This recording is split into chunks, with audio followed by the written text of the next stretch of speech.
কাগজ প্রক্রিয়াজাত শিল্পের একটি ইতিহাস আছে। ২০০৯ সালে প্রথম ঢাকা রংপুর মহাসড়কের পাশে গড়ে ওঠে বিসিএল পেপার মিলস। এর সাফল্য দেখে অন্যান্য উদ্যোক্তা কারখানা স্থাপনে আগ্রহী হন। ফেলনা ও পুরাতন কাগজ থেকে বাণিজ্যিক ভিত্তিতে নিউজপ্রিন্ট ও মিডিয়াম পেপার উৎপাদন হচ্ছে বগুড়ার বড় ৬টি পাল্প অ্যান্ড পেপার মিলস কারখানায়।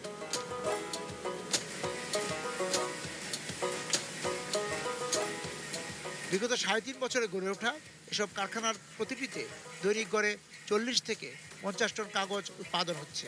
সেই হিসেবে বছরে গড়ে প্রায় ১ লাখ টন কাগজ উৎপাদন হচ্ছে বগুড়ার এসব কারখানায়। এই পেপার মিলটা কতদিন হলো আপনারা করেছেন? ২০০৭ সাল থেকে রানিং হয়েছে। তো বিদ্যুতের কি সমস্যা করে আপনাদের? একবার কারেন্ট গেলে তো থাকেই অনেক লং, ১ ঘন্টা তো সর্বনিম্ন থাকে। পিকের সময় অনেক বেশি সমস্যা হয়ে যায়। প্রতিদিন কি পরিমাণ কাগজ উৎপাদন হয়?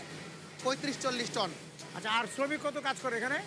শ্রমিক পারমানেন্ট এবং হাজিরা ডেইলি লেবার মিলে আছে প্রায় মহিলা এবং পুরুষ মিলে ১৫০-১৩০-৩০০ মতো আছে। এখন কাগজ বিক্রি হয় কিভাবে, কি দরে বিক্রি করেন? ৫০-৫২ এই ধরনের মনে আছে এখন সম্ভবত। ৫০-৫২ হাজার টাকা টন। জি কাঁচামালকে আপনারা স্থানীয় বাজার থেকে সংগ্রহ করেন, লোকাল মার্কেট? হ্যাঁ, লোকাল মার্কেট থেকে।